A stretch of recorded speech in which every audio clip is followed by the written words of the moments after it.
स्वरूप निज चीन्ह के बंध जग तोड़ के अपने लोक को चलो रे भाई। यह विहंगम योग का दर्शन है, अपने स्वरूप में स्थित कर देता है।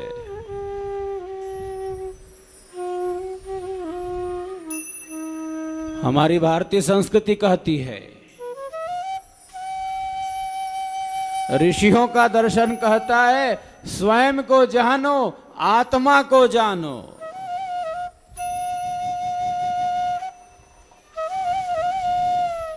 ये ब्रह्म विद्या क्या है? देखिए, ये स्वर वेद क्या है, स्वर वेद का अर्थ क्या है?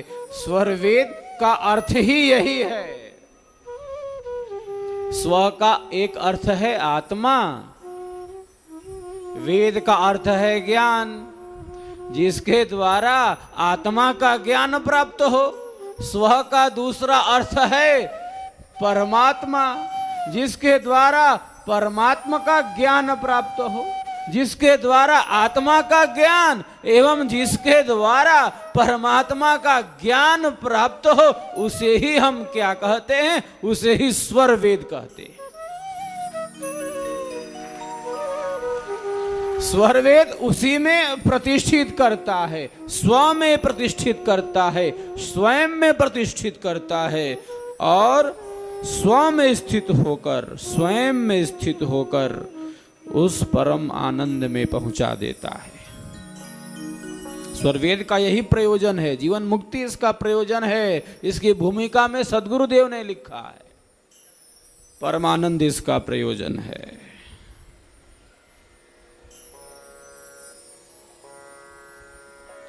स्वरूप का बोध, स्वयं का बोध एक विहंगम योगी कर लेता है। देखिए, अभी हम बाहर का सब ज्ञान प्राप्त कर रहे हैं, आंखों से ये रूप प्रत्यक्ष हो रहा है, कानों से हम शब्दों का श्रवण कर रहे हैं, नासिका में घ्राण शक्ति है, जिह्वा से रस ले रहे हैं और त्वचा से स्पर्श का अनुभव प्राप्त कर रहे हैं।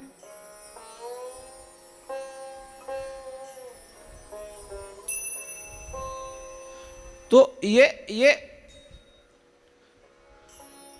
5 ज्ञान की इंद्रियां हैं जिनसे ज्ञान प्राप्त हो रहा है। आंखों से ये साहब प्रकाश का प्रत्यक्ष कर रहे हैं, ये रूप प्रत्यक्ष हो रहा है, किससे? आंखों के द्वारा।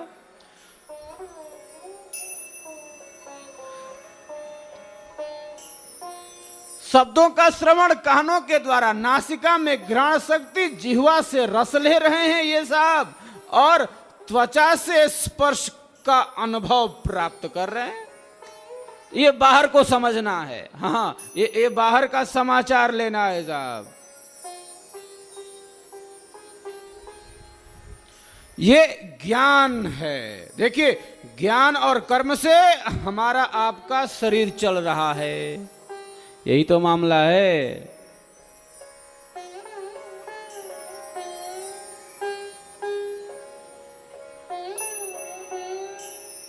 ज्ञान और कर्म से ये हमारा आपका शरीर चल रहा है। 5 ज्ञान की इंद्रियां, 5 कर्म की इंद्रियां हमारे शरीर को चला रही हैं, और ये संपूर्ण विश्व भी किससे चलता है?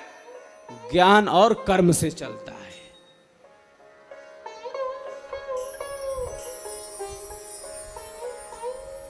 देखिए, ये बाहर की यात्रा है। ज्ञानेंद्रियों से, कर्मेंद्रियों से हम बाहर के पदार्थों का अनुभव प्राप्त कर रहे हैं। इंद्रियां बहिर्मुखी हैं, ये बाहर की ओर जाती हैं, स्थूल संसार की ओर देखती हैं, इनकी गति आंतरिक नहीं है, ये बाहर का समाचार जानती है।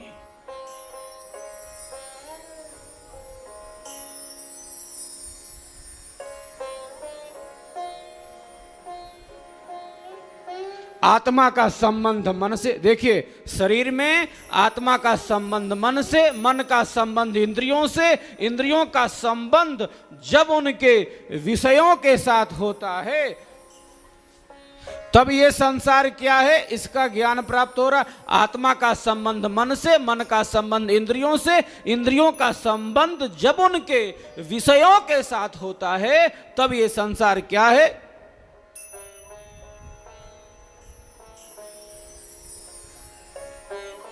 इसका ज्ञान प्राप्त हो रहा है। ये बाहर की यात्रा है।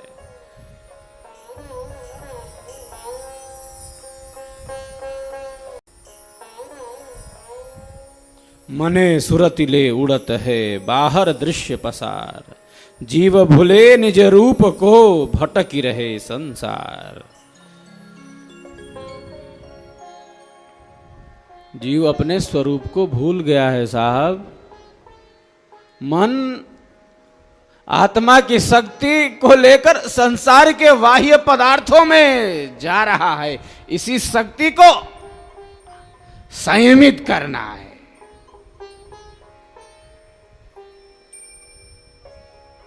ये बाहर की यात्रा है, ये संसार की यात्रा है, ये इंद्रियों की यात्रा है, ये इंद्रियों का प्रवाह है जो हमें संसार के इस प्रवाह के साथ जोड़े हुए है। कौन विचार करता है कि मैं कौन हूं, आत्मा क्या है, ये ब्रह्म क्या है, जगत का आधार क्या है, ये सुख क्या है, ये दुख क्या है, सृष्टि क्या है, प्रलय क्या है।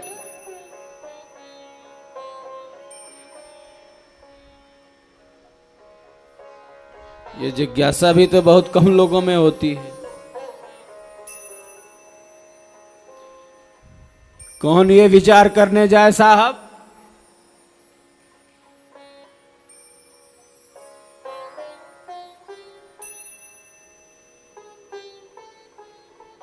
मैं कौन हूं, ये शरीर क्यों मिला, उद्देश्य क्या है शरीर का।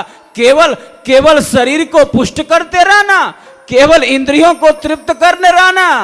अरे साहब, इसलिए ये शरीर नहीं मिला, इसलिए ये जीवन नहीं मिला। केवल शरीर को ठीक ठाक रखने के लिए ये शरीर नहीं मिला। सीधी सी बात है। आत्मा का क्या मामला है।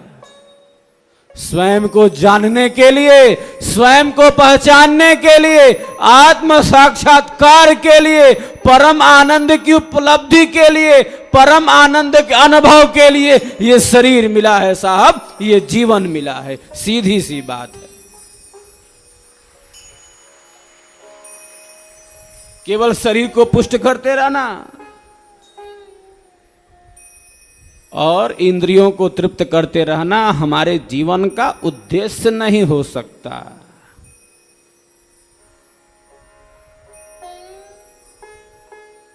स्वयं को जानना बड़ी वस्तु है, स्वयं को पहचानना श्रेष्ठ वस्तु है, स्वयं से जुड़ना बड़ी विद्या है।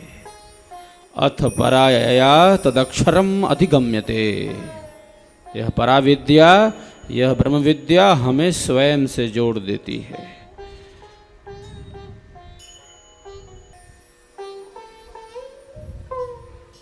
यह ब्रह्म विद्या स्वयं के साक्षात्कार की विद्या है। देखिए, ये जो हमारी अवस्था है ये जागृत अवस्था है।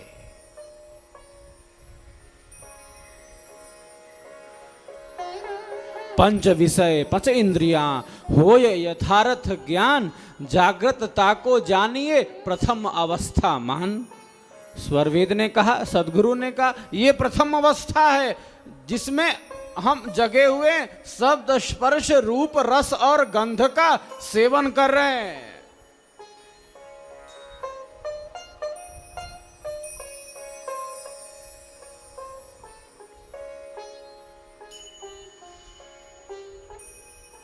एक दूसरी अवस्था है जिसे सदगुरु ने कहा, जिसे स्वरवेद ने कहा, स्वप्न की अवस्था, जब हम स्वप्न देखते हैं, जब सपने आते हैं, जागृत में मन कहाँ रहता है? जागृत में मन आंखों के आगे रहता है। जहां जहां आंखों की दृष्टि जाती है वहां वहां मन जाता है, वहां वहां मन दौड़ता है। ये जागृत की स्थिति है, इंद्रियों का साथ है।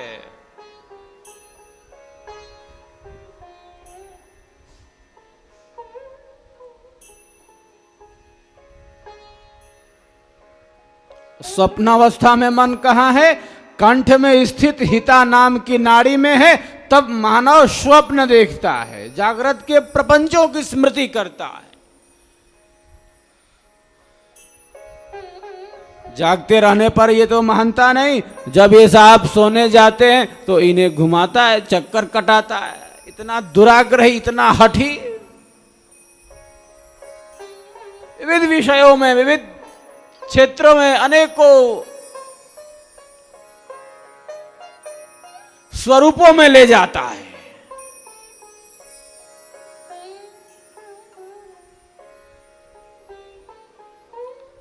तो स्वप्न की अवस्था पूर्ण निद्रा की अवस्था नहीं है, ये अर्ध निद्रा की अवस्था है, साउंड स्लीप नहीं है, ये अभी स्वप्न की अवस्था है।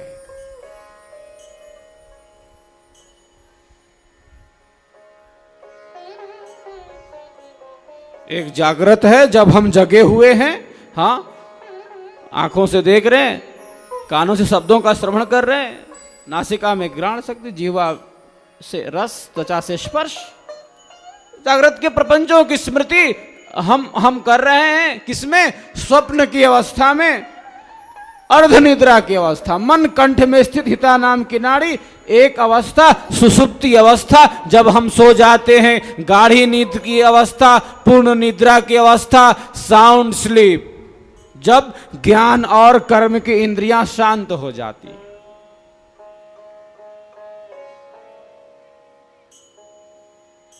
मन कहाँ है?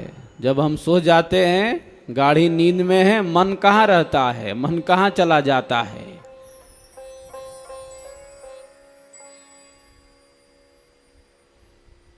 मन हृदय में आत्मा के पास चला आता है।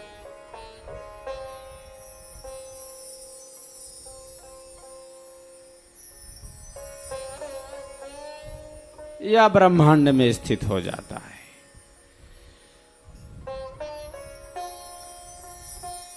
जब हम गाढ़ी नींद में हैं, साउंड स्लीप में हैं, पूर्ण निद्रा में हैं, जब सब सो जाते हैं, जब ज्ञान और कर्म की इंद्रियां शांत हैं, अंतःकरण निश्चेष्ट पड़े हैं, हाँ, ज्ञान और कर्म की इंद्रियां शांत हैं, अंतःकरण निश्चेष्ट पड़े हैं,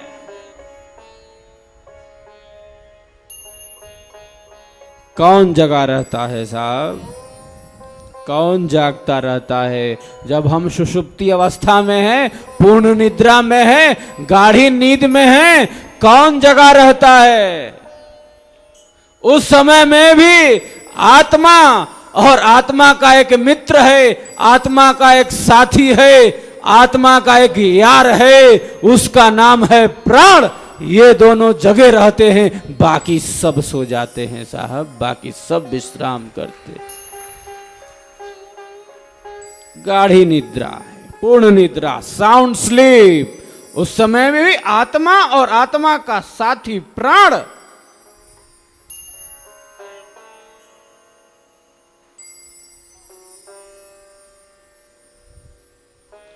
ये दोनों जगह रहते हैं,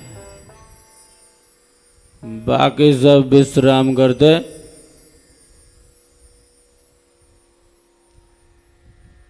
बाकी सब सो जाते। स्वरवेद ने कहा, सदगुरु ने कहा, अरे प्यारे, अगर इन्हीं तीनों में घूमते रह गए, जागते रहे, सपना देखे खूब और खूब गाढ़ी नींद लिए,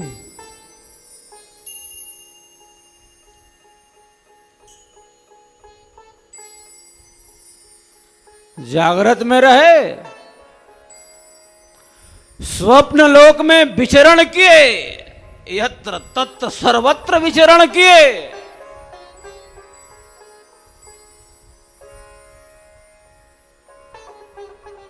और गाढ़ी निद्रा में साउंड स्लीप में चले गए, पूर्ण निद्रा का आनंद लिए।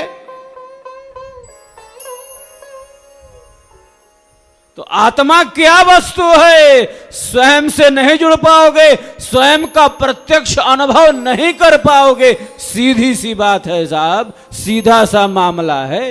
इससे ऊपर उठना पड़ता है। उस अवस्था का नाम है तुरीयावस्था। स्वर वेद ने कहा, सदगुरु ने कहा, वह तुरीयावस्था है जिसमें आत्मा का प्रत्यक्ष होता है। जब चेतना जागृत, स्वप्न और सुषुप्ति से ऊपर उठ जाती है, तब स्वयं का बोध होता है, स्वयं का प्रत्यक्ष होता है। आत्मा स्वयं का प्रत्यक्ष करती है, क्योंकि आत्मा के अनुभव के लिए अन्य कोई पदार्थ नहीं।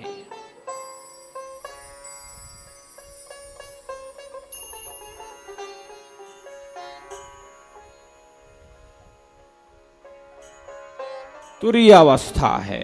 सदगुरु ने कहा, विहंगम योग के द्वारा एक साधक ऐसी उच्च भूमि में पहुंच जाता है, जागृत, स्वप्न और सुसुप्ति से परे हो जाता है। साहब, ये विहंगम योग की ताकत है, ये सदगुरु का प्रवाह है, ये स्वर वेद का सिद्धांत है, ये जो एक साधक को ऐसी उच्च भूमि में स्थिर कर देता है, दृढ़ कर देता है।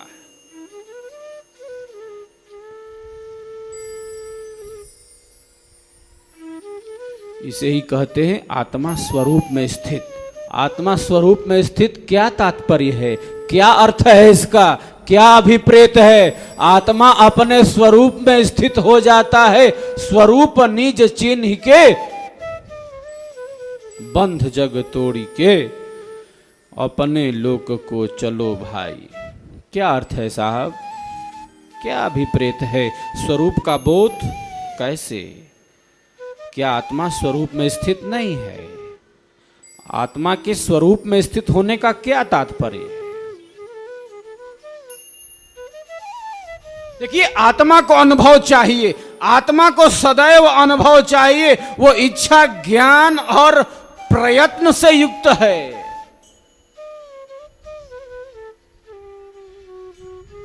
और जब आत्मा के पास अनुभव के लिए कोई अन्य पदार्थ नहीं है, सीधी सी बात, जब मन नहीं है, जब चित्त नहीं है, जब मन अपनी भूमि में लीन हो गया, जब आत्मा को अनुभव के लिए अन्य कोई पदार्थ नहीं है, तब आत्मा स्वयं में स्थित हो जाती है, स्वयं में स्थित हो जाती है, स्वयं का अनुभव कर लेती है, स्वयं का प्रत्यक्ष कर लेती है। सीधी सी बात है।